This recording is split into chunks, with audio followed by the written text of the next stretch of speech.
This episode is sponsored by Smart Travel, a new podcast from NerdWallet.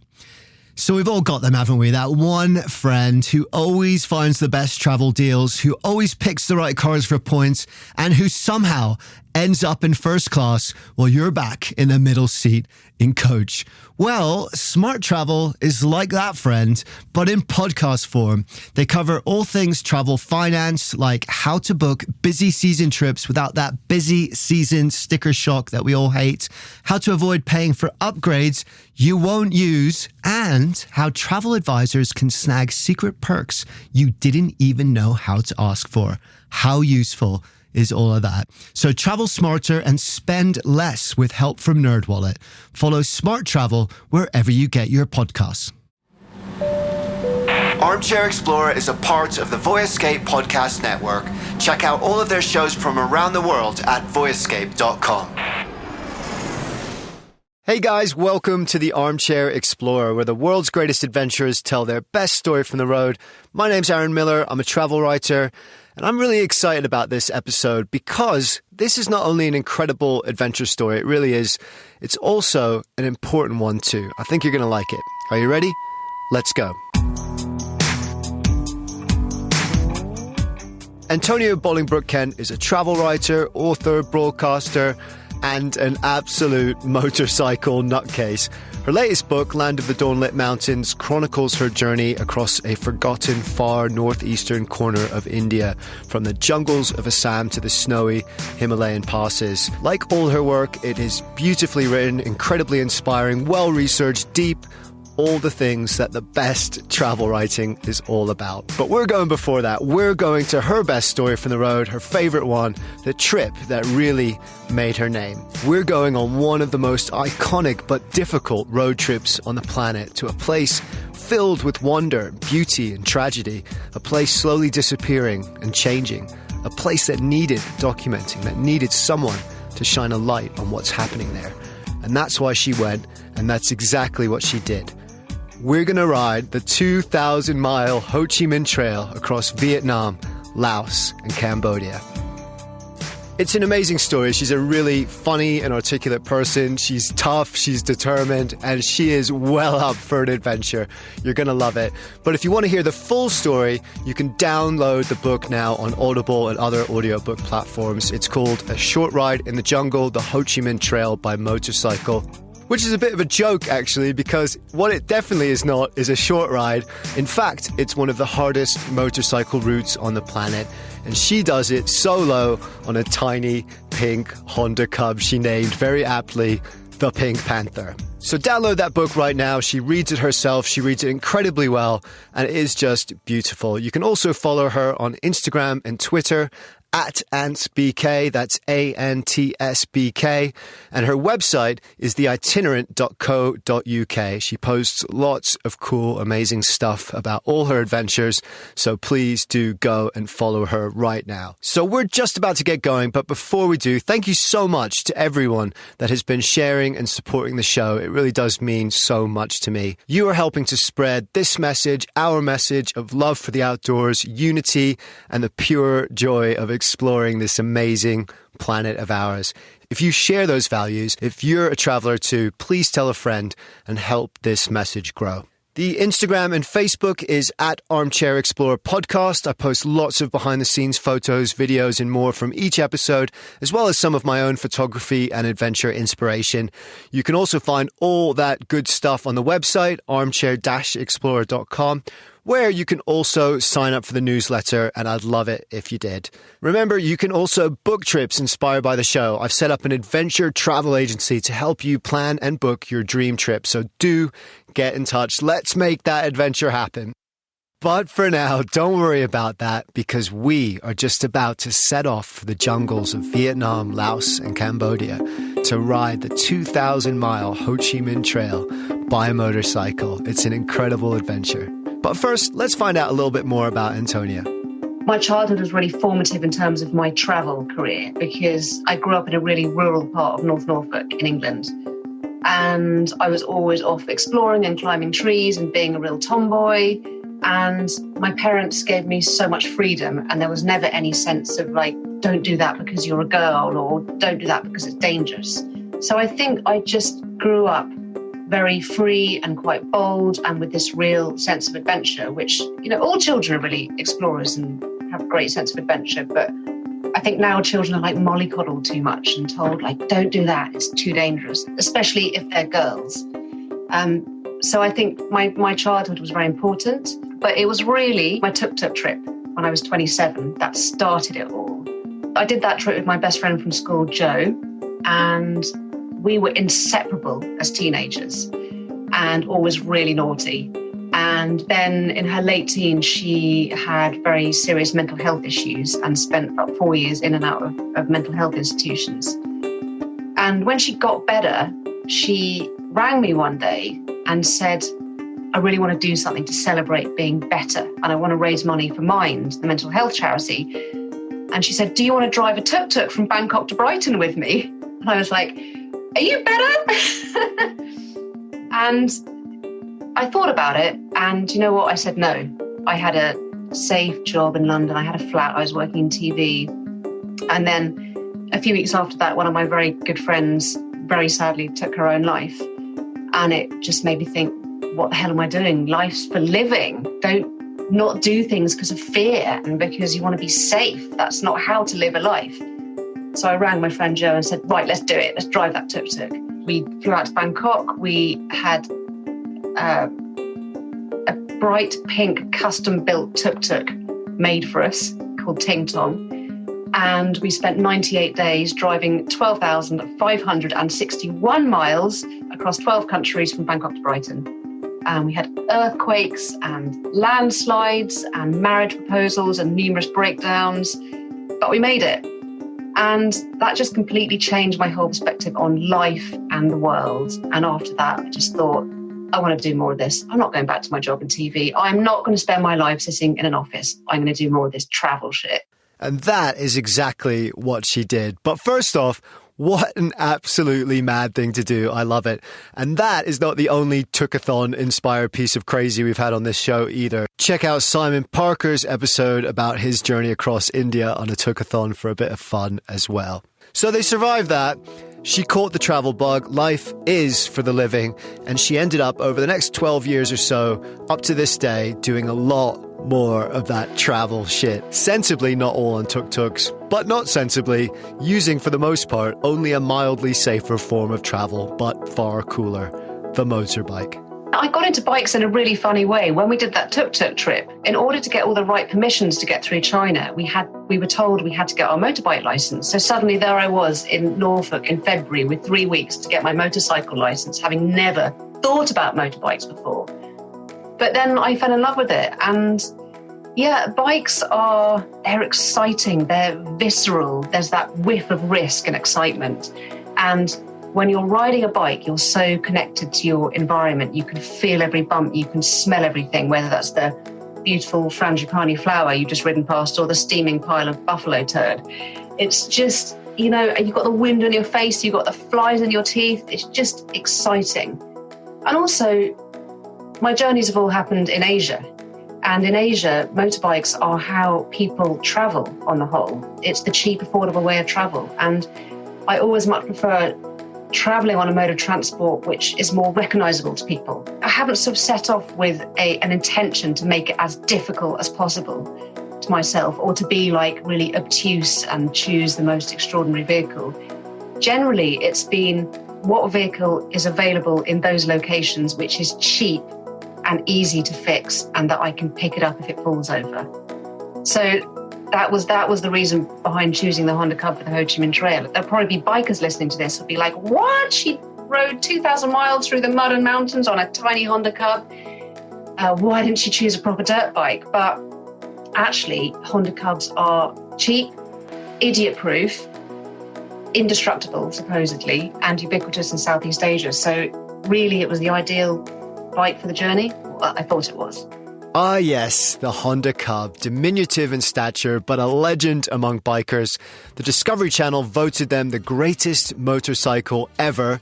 The Beach Boys immortalised it in song, and petrol-head royalty James May from Top Gear called them the single most influential product of humankind's creativity.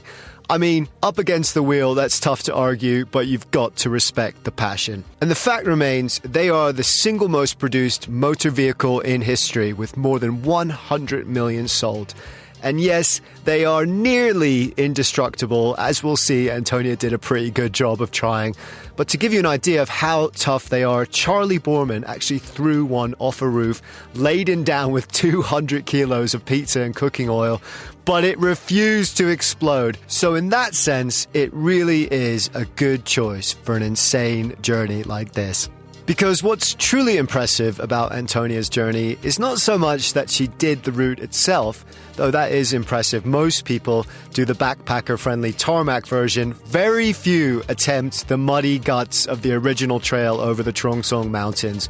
And those that do load up on 4x4s and tour guides and all the rest. What's truly impressive is that she did it alone. I just had this really strong feeling that I wanted to do this journey alone.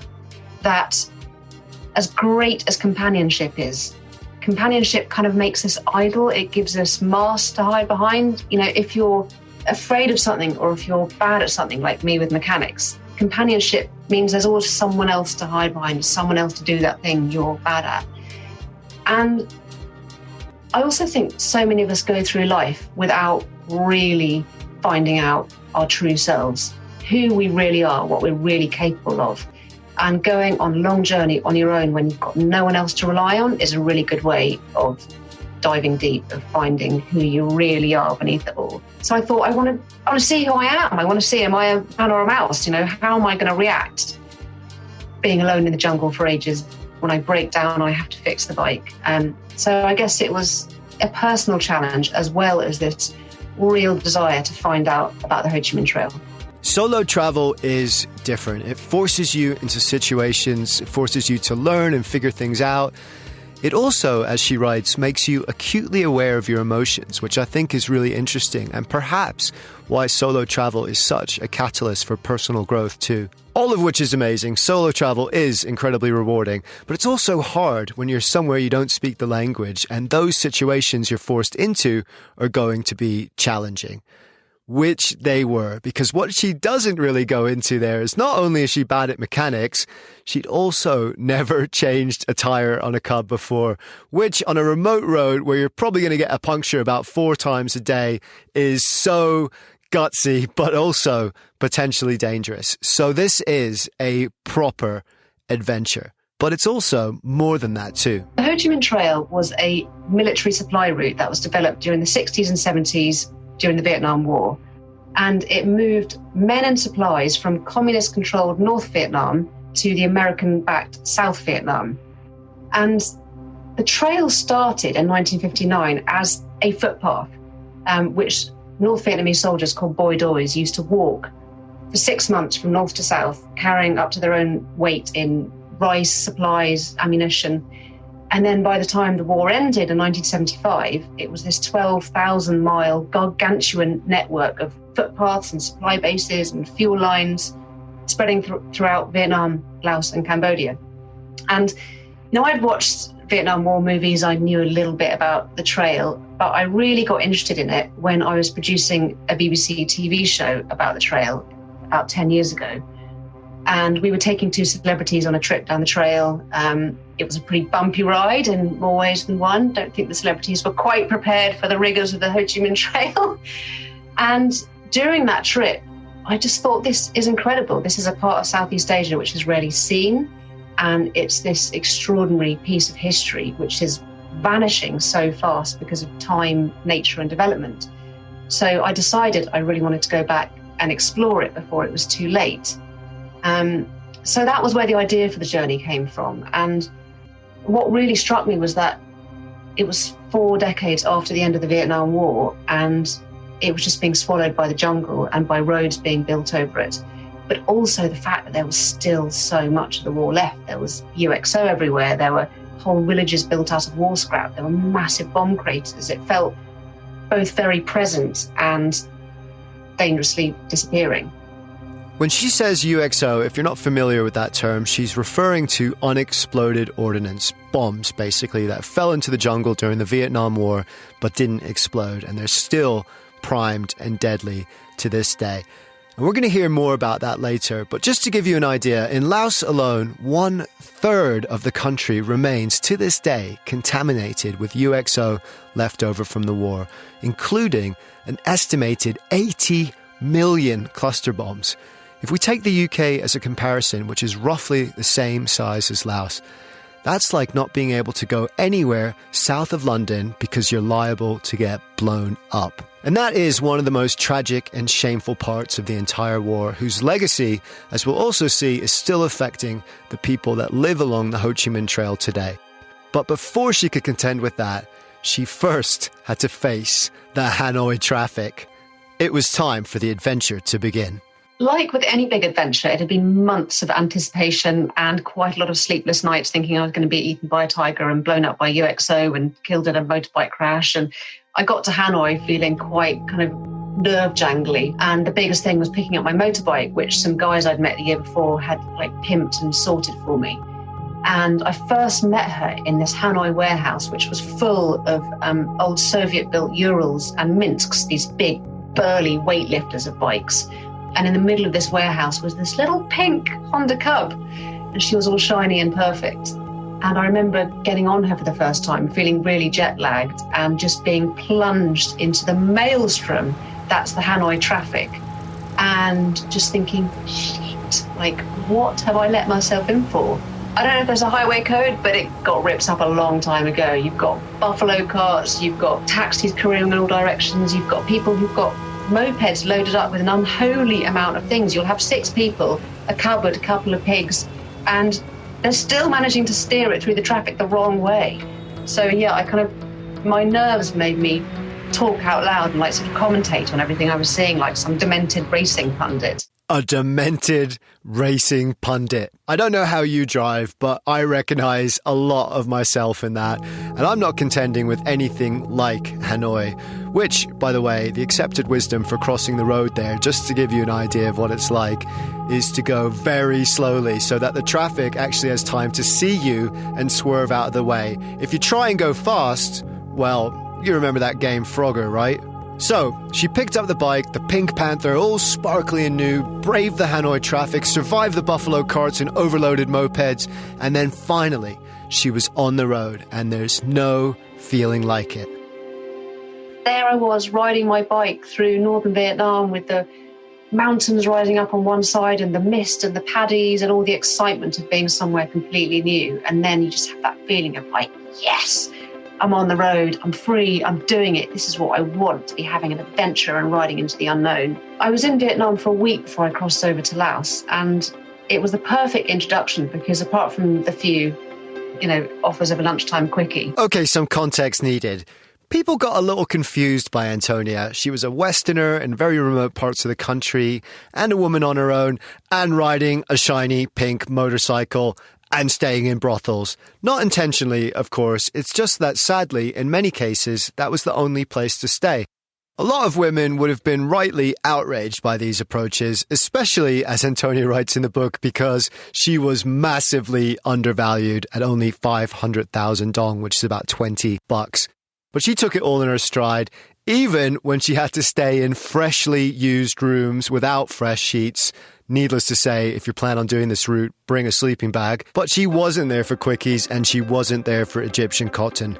Here, at the start of the journey, she was there to meet 2 old fighter pilots called George and Roger. So when we'd been filming the previous year with the BBC, I had met these 2 US veterans from something called the Misty Squadron, which was a top-secret elite fighter squadron whose one job was to take off from their base in southern Vietnam every day, fly over the Truong Son Mountains, which is the border between Vietnam and Laos, and fly very low over enemy territory in Laos and see if they could spot movement on the Ho Chi Minh Trail. They then call in the bombers.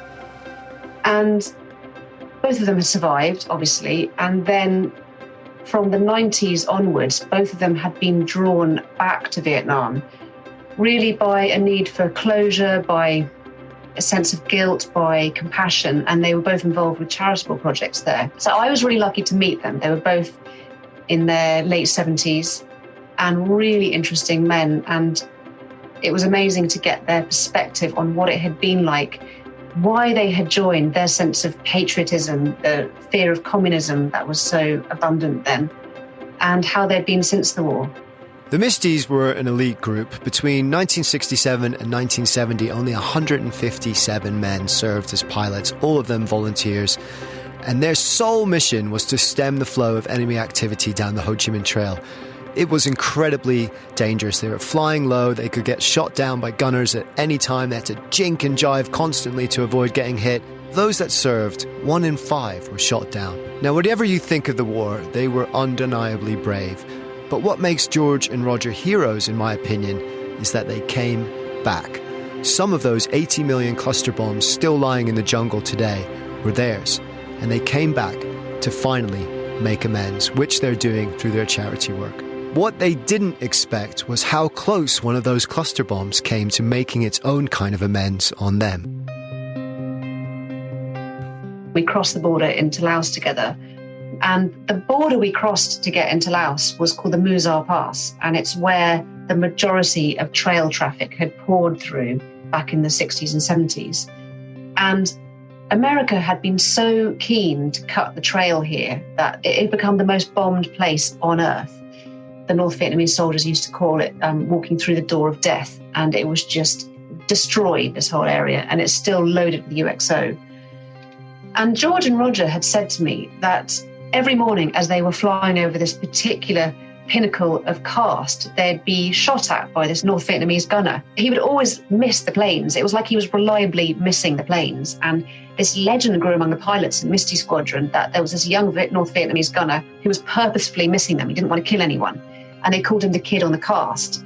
And ever since the end of the war, the Misty pilots, who have a reunion every year, have been trying to find this kid on the karst through various Vietnamese networks. And so when I was with George and Roger, we located where this karst was, and we went to this mountain. Obviously, he wasn't going to be there, but just to look at it. And this whole area is loaded with UXO. It was one of the most bombed places on earth. And one of the things you do not do there is walk off the path. But in our excitement to get to this karst and see if there was anything, any old bullets or an old gun emplacement there, we walked off the path. And there were 4 of us walking in a row. There was George, Roger, there was a trail expert I'd become friends with called Digby. And as we were walking through this bit of jungle, Digby suddenly went, "Stop!"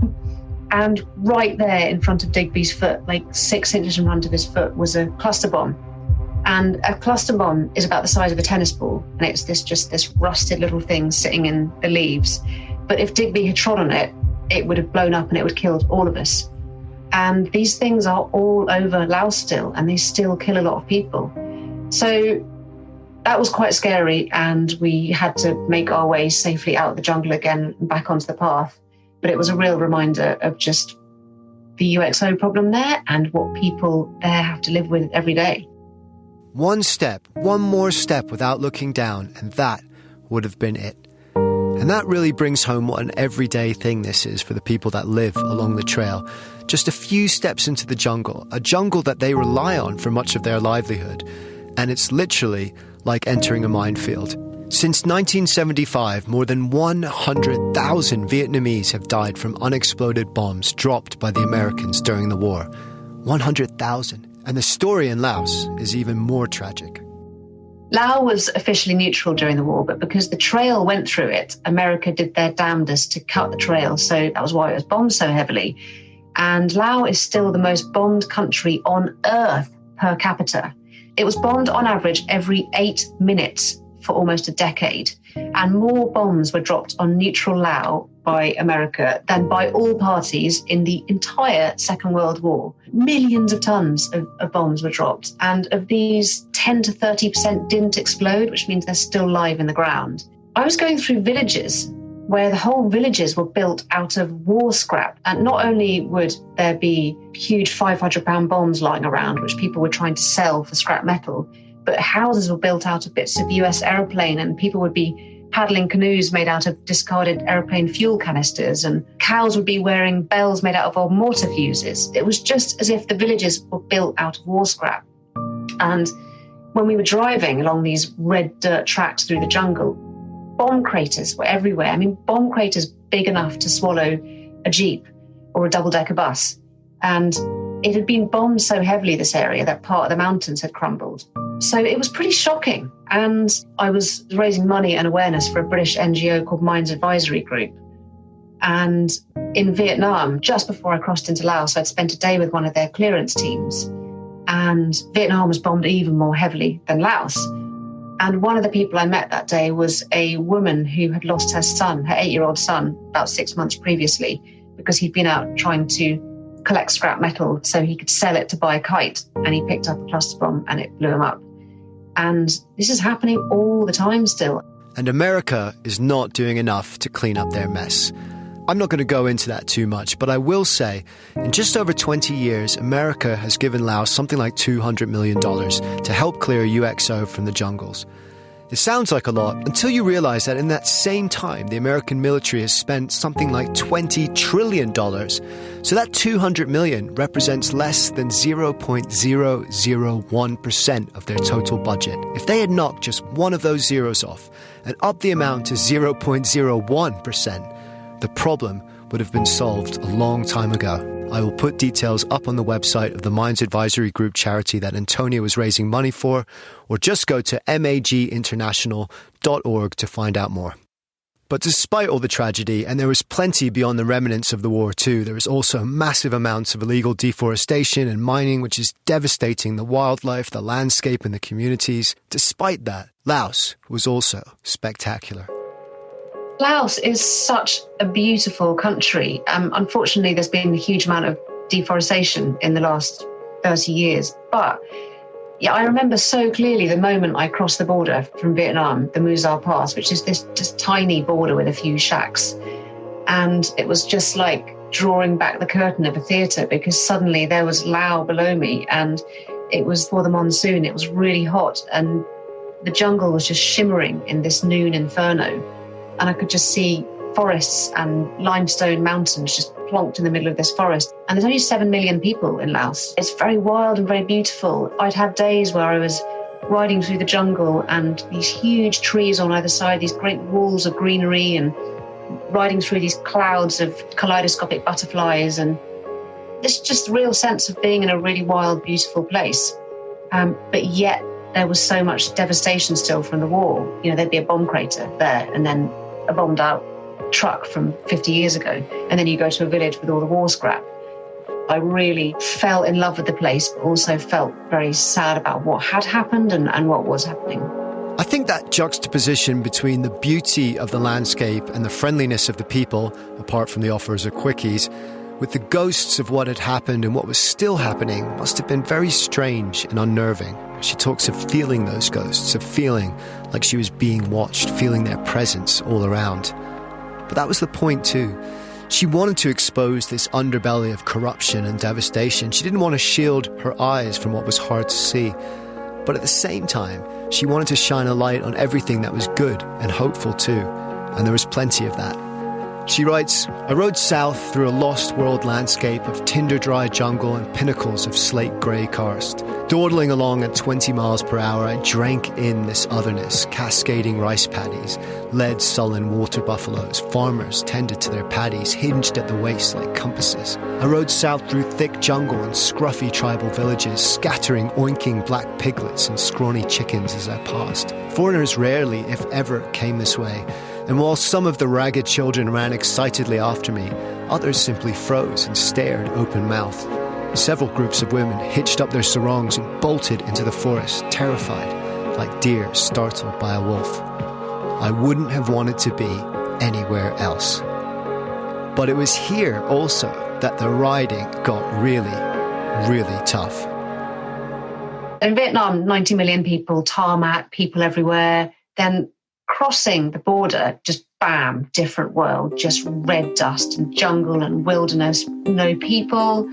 This was when I did wish I had off-road tyres, which I hadn't been able to get in Hanoi because I had these city slicks on and it was just red dirt tracks. There had been quite a lot of early monsoon downpours, so a lot of the track was just churned into this red mud and it was very slippy, and I was crossing 10 to 20 rivers and streams a day, which was really tough. Some of them I was just, feet up, throttle on and gun it. Others were these little makeshift bamboo bridges which wobbled a lot as you crossed them. Some of the others I had to cross on tiny little narrow canoes, just like trying not to look down. So that was a real adventure, getting across all these rivers. And also it was mountains. I was in the middle of the Truong Son Mountains, the Annamites, and riding a cub up and down these really steep slopes. Some of these slopes were so steep, I remember particularly coming out of riverbeds and almost having to lift the bike like a weightlifter up these really steep slopes, and it was hard work. Yeah, I didn't have a planned itinerary, but I knew from the map that there were dotted villages, and I was carrying a jungle hammock, so if I got stuck I would sleep in the jungle, but because of UXO and because of the odd tiger I didn't think it was such a good idea.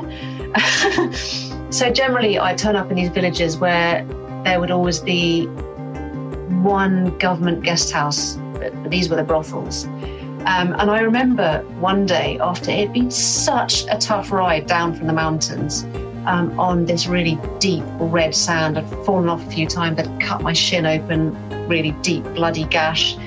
It's poured with rain, the bike had stopped a few times, I'd been pushing the bike and riding through this storm and just thinking, I just want to get to this village. And finally, in the dark, I reached this village and saw these lights, and it was obviously a bar of some sort. It was so random, middle of nowhere. And I just rode the bike into the middle of this bar where all these people were singing karaoke, and everyone just stopped, mouths open, looked at me. And I I said, Hong Ham, which means hotel. And they were like, yeah, pointed over there. And of course, it was a brothel. So the guy went in and kind of cleaned all the used condoms and cigarettes and broken glass from under the bed. It was really gross. And then I spent the night singing karaoke with these two prostitutes. As you do. I just have this amazing image of Antonia bleeding and soaking wet like some kind of deranged jungle yeti, driving the Pink Panther actually into this bar, and the people just being like, where the hell did she come from? And then in the next breath, just passing her the microphone and being like, karaoke? Because if there's one thing that binds us together, one thing that cements our shared humanity, it is the pure joy of getting drunk and belting out your favourite tune badly in front of a room full of strangers. She'd finished Laos in style, but poor old Panther was starting to feel the toll. She was breaking down regularly, sounding like a bronchitic tractor, as she describes it.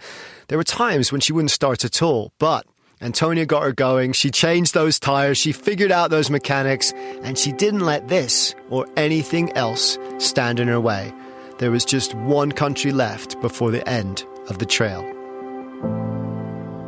Cambodia was the third country I was travelling through and the one I knew the least about. And for some reason, I just hadn't done much research. I just pushed it to the bottom of the pile. It was much harder because the trail had never really been very well developed there. I knew from looking at old military maps that it had gone through this northeast corner on the tri-border with Vietnam, Laos and Cambodia.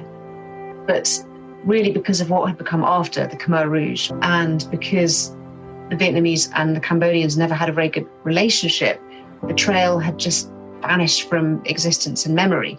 When the war ended in Vietnam in April 1975, about a week later, the Khmer Rouge, led by Pol Pot, who was a former teacher and Buddhist monk, marched into Phnom Penh and took over the country with the aim of turning Cambodia into a agrarian, communist, classless society. And over the next 5 years, Pol Pot and his Khmer Rouge inflicted the most horrendous suffering on the country, systematically wiped out the intelligentsia, marched everyone out of the cities to these essentially concentration camps in the country, turned Cambodia into what John Pilger, the journalist, has described as Auschwitz in Asia. In 5 years, a quarter of Cambodia's population were killed by the Khmer Rouge. And 70% of Cambodians are still under 30, so there just weren't old people around who could remember about those days. And if there were, they just didn't want to be asked questions. So it was a strange country to travel in, Cambodia, because when you're there, You're so conscious of what's happened there and this devastation, yet all the people you meet are so lovely and kind, and you think, how did this happen here? She spent a long time looking for parts of the trail. She couldn't find many answers. She did find perhaps the worst guide in the world to help her, a grumpy, racist man called Mr. D, who hated his job almost as much as he hated everyone else he came into contact with. But what she did find was the Mondulkiri Death Highway, a 90-mile dirt track through uninhabited forest which almost lived up to its name. While there'd been this skein of trails through the very northeastern corner of the country on the Thai border, I could also see that Vietnamese soldiers had walked south on this road that was known back in 2014 when I did the journey as the Mondulkiri Death Highway. This was a 90-mile track running north to south through empty forest. There was one village in the middle, but apart from that, nothing. No cell reception, no shops, no people, nothing. The Mondulkiri Death Highway even had a half page in the Lonely Planet guidebook, which said, do not attempt this track unless you are a hardcore biker with an iron backside and years of experience, and do not attempt it in the monsoon. And I thought, well, it's not quite the monsoon, and I'm a hardcore biker. Me and the Pink Panther, we've got through Laos, we can do anything. You know, I like adventure. Of course, I'm going to take the Death Highway and not like the M25. So rather cockily and with a dangerous amount of hubris, I suppose, I set off down the Mondulkiri Death Highway with the aim of getting to this one village in the middle, which was about 30 miles. And I'd taken with me lots of spare water, but it became very obvious very quickly that day that these early monsoon rains had churned this track into this pretty much impassable bog. It was just this red mud, which just turned into lakes and bogs. It was such an effort getting anywhere. I was just heaving and pushing and carrying my bike through this bog. And by about dusk, I had only got about 10 miles. So I was never going to get to the village that night. And I had run out of water. I was really dehydrated. I was exhausted. I'd been pushing and shoving the bloody bike all day. The bike had just started to make these terminal sounding grinding noises. And then she got stuck in the mud for the umpteenth time that day. And I just thought, I've got to make a decision here. Do I just sit here and wait for someone, who, to come past and help me? Or do I leave my beloved bike, hide my baggage in the jungle, take an emergency pack, and turn around and try and walk back to the village I'd left that morning, which was, 10 to 15 miles away. And I know that doesn't sound far, but by this point, it was almost dark. I was really exhausted. I was dehydrated. I was weak. I was alone in the jungle. And I was walking back through the jungle in this pouring rain with mud up to my knees. And I remember thinking, am I going to get through this? It's the only time I've ever been in a situation like that where I thought, oh my God, I might not get out of this. And my mind flitted between being really calm and just thinking, just keep walking, just put one foot in front of the other and keep walking and you'll get there.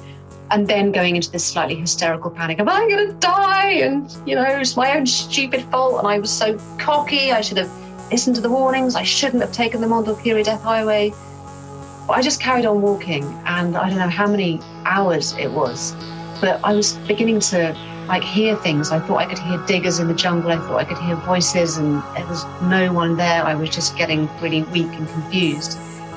And then at about, I don't know what time it was, about 11 at night, I suddenly saw lights in the jungle, and I thought I was imagining it, but then I walked into this clearing and it was a road workers camp, and the road was about to be upgraded by a Chinese company, and this camp was where all the Cambodian road workers were living in the jungle. They're all their diggers and machines and everything, which couldn't move at the time because of the weather. And I sort of staggered in looking up, like a bog monster, basically. And just, help, I haven't got any water. And they were playing cards under torchlight. And they all just looked at me like this ghost had just appeared out of the jungle. Those men were so kind. You might think it's suboptimal being a woman walking into the middle of a Cambodian road workers camp at around midnight. There's 50 men and you. But I just knew instinctively that it was going to be okay. And they gave me some water, they gave me a little bit of rice, and I slung up my hammock and slept there for the night. And in the morning, they helped me get the bike back. So they really saved me, those road workers. And who knows what would have happened if I hadn't come across them. It was close. This is the death highway, after all. And though 10, 15 miles doesn't sound a lot, in those conditions, it was. She'd been exposed to extreme heat and humidity all day. She was physically exhausted from pushing the bike through this mud and mire for hours and hours relentlessly, just determined to make it through. She'd run out of water, she was dehydrated, and she was alone in the jungle and a long way from help. People succumb to that kind of heat exhaustion very, very quickly. But that situation, in a way, was also exactly what she was looking for. There's been a lot of very, very tough days in Laos where I would just come to the bottom or the top of this mountain or a river and just think, I have no idea how I'm going to do this. And then you would just keep going, literally meter by meter by meter sometimes, and you'd make it. And I think what the whole experience showed me, what that journey showed me, is that we can all do so much more than we think we're capable of. And you've just got to keep going. And I suppose I felt, I'm a very self-critical person, but I remember feeling at the end of that journey, like, I didn't give up. I didn't cry or give up and sit down and wail by the side of the track. I just kept going. And that was a really nice thing to know. And also that feeling of, okay, I'm not a mechanical wizard by any means, but there were times when the bike broke down, when there was no one around and I had to fix just basic things. And if I'd been with my boyfriend, Marley, who's good at everything, then he would have fixed it. But I had to. There was no one else to help. And when there's no one else to help, you work things out. And it's amazing what you can work out. What she worked out in those hours of delirious wandering in the jungle in the dark, unsure if she had the strength to make it, was that she did. And that's what she had come to find out. That's why she had crossed those 2,000 miles of mud and mountains and impassable rivers and dodgy geysers and disgusting sheets. She learned she was self-reliant. She was tough. She learned she could do anything she set her mind to. And though companionship is always nice, memories shared are somehow more alive, more real when they are shared together with a friend. She wasn't reliant on that companionship anymore. She didn't need it. She wasn't afraid. And that's the sort of thing you'll never know until you're truly tested. So she survived the death highway. The bike didn't. It had to be towed 30 miles to Banglong, the nearest town, and have its entire engine rebuilt for the 4th time, which says something about how tough this trail is. But the beauty of the Honda Cub, and why she was right to choose it, is it's so ubiquitous in this area that even in the most remote towns, someone had the part she needed. So she'd managed to fix it, and she was off again, taking a slight detour along a road with death not prominent in its name to cross the border from Cambodia back into southern Vietnam. Ho Chi Minh City and the end of the trail was only 150 miles away now. The end was in sight. I remember it so vividly, crossing the border from Cambodia and then being in the Mekong Delta in southern Vietnam, and it being so different. Again, just people everywhere. I spent 5 weeks in the mountains and jungles of Laos and Cambodia, and suddenly I was in this mirror-flat landscape and this crazy traffic. This always happens at the end of big journeys. I have these seesawing emotions. Part of you is really excited that it's over, that you're alive, that you haven't lost any limbs, that you've done this great adventure. And then a bigger part of you is so sad that it's going to be over, that this adventure that had occupied my mind and my body for the last year, really, was about to be over. And then it was just going to be me and a laptop and a book to write. And yeah, I felt really emotional about finishing. And that last day riding into Ho Chi Minh City, the Mekong Delta suddenly became this huge metropolis. And there I was riding through the, again, insanely crowded streets of Ho Chi Minh City, which was Saigon. And I planned to finish at the gates of the Reunification Palace, where the North Vietnamese tanks had smashed through the gates in April 75. And just seeing those gates suddenly in the palace, and I just rode up to the gates and stopped when my tyre hit the gates. And I just said, Panther, done it. And yeah, went out and drank a lot of gin and tonic. Well deserved too. 6 weeks, 3 countries, 2,000 miles, 4 engine rebuilds, and one hell of an adventure later, she had reached the end of the Ho Chi Minh Trail. And I asked her, perhaps wrongly, what it meant to her to have completed the trail as a woman on her own. Was there a kind of message or inspiration that she was trying to put out there for other women? And her answer, perhaps surprisingly, was no.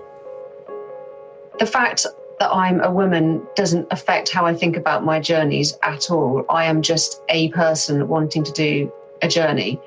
And as far as I'm concerned, there are the same risks whether you're a man or a woman. And yes, I had some slightly dodgy encounters with men, but I never truly felt in danger. I felt that I just really confused people. I was in really remote areas where foreigners never really went, and I was a woman on a motorbike, and people it just threw them. I think my advice is exactly the same whether you're a man or a woman, which is that so many people want to go out and do these big adventures, but they think of a million excuses why they can't, whether it's money, or there's no one to look after their pet hamster, or they can't leave their wife or girlfriend, whatever, behind. And I think you just got to stop making excuses and go. There are always going to be reasons why you can't go, but just go and deal with it later. And I just think use your common sense and tune into your instinct. And that doesn't matter whether you're a man or a woman. We are all capable of so much more than we think we are. Just get rid of the self-doubt, throw away the excuses, rip out the guidebooks and go. Rip up the guidebooks, get rid of that self-doubt, forget about your pet hamster and just go. There is no difference between us. I love that. The things which hold us back from doing these kind of big adventures are not related to gender as much as they're related to self-doubt and fear and the excuses we make to ourselves. Things we all feel, men, perhaps maybe most of all, and I think that's admirable. But I will also say, and I know this is something that Antonia feels passionately about as well, although we are all, of course, fundamentally the same, male and female, we are not always portrayed the same. Go into your local bookstore, switch on the TV, and the adventurers who our culture celebrates are almost all men. And the message that unconsciously gives women and young girls is that adventure is not for them. Sure, they can do it if they want to, but really, it's a man thing, which of course couldn't be further from the truth. This thing we love is for everyone. And when women like Antonia put themselves out there as adventurers, every bit as capable as their male counterparts and more so, they become role models for all those women and young girls growing up, dreaming of mountains to climb and bikes to ride and trails to conquer. So even though she's right, it doesn't make a difference if you're a man or a woman. That's true for the journey. But perhaps she's selling herself short when it comes to changing people's minds, to changing people's perceptions, to inspiring the next generation of female adventurers to hit the road. We are all capable of so much more than we think we are. Man, woman, boy, girl, and everything in between. But you won't truly know that about yourself. You won't feel it instinctively in your bones until you put yourself out there, until you challenge yourself, until you ride your own Ho Chi Minh Trail. Thank you, Antonia. What an amazing story. Thank you so much for taking us on this adventure with you. Remember, you can download her book, A Short Ride in the Jungle, The Ho Chi Minh Trail by Motorcycle, from Audible and other audiobook platforms. And it's a really great read. She writes incredibly well, and there's so much more detail in there, so much more about the adventure, about the history, and just lots more about Antonia herself. She's a lot of fun to travel with, so please do go and check that out. You can follow her on Instagram and Twitter at AntsBK, ANTSBK, and her website is theitinerant.co.uk. And finally, as always, a big thank you to you guys. If you enjoyed this episode, please spread the word. My social media is at armchair-explorer podcast across Instagram and Facebook. I hope this episode has inspired you. I hope it's fired you up, and I hope it's made you look at the world a little differently. And that's important, because the more we look for wonder in the world, the more the wonder of the world becomes a part of who we are. Dare to be truly alive. Travel doesn't always go to plan, and that's where the best stories live. Welcome to the Winging It Travel podcast, where you don't just hear about travel, you feel it. I'm James Hammond, and I'm podcasting my own journeys from the road, sharing immersive soundscape episodes that drop you right into the moment, from busy streets to remote mountains. Along the way, I sit down with local people and fellow travelers to tell honest stories about life, culture, and chase an adventure beyond the routine. No filters, no fake perfection, just stories to tell, tips to share, and experiences to inspire. Search Winging It Travel Podcast on any podcast app and let's wing it. Hi, I'm Mike Siegel, and man, oh man, do I love talking about travel. You think I'd get enough of it touring the world as a stand-up comedian, or just going off on my own personal adventures around the world? No, when I get home, I still have to talk about it. That's how much I love travel. So every week I sit down with a friend, a travel expert, influencer, expat, or anyone from any walk of life who shares my passion for travel. So if you want to hear a fun, casual, off-the-cuff chat about travel from people who love it, listen to the Travel Tales podcast with me, Mike Siegel, wherever you get your podcasts.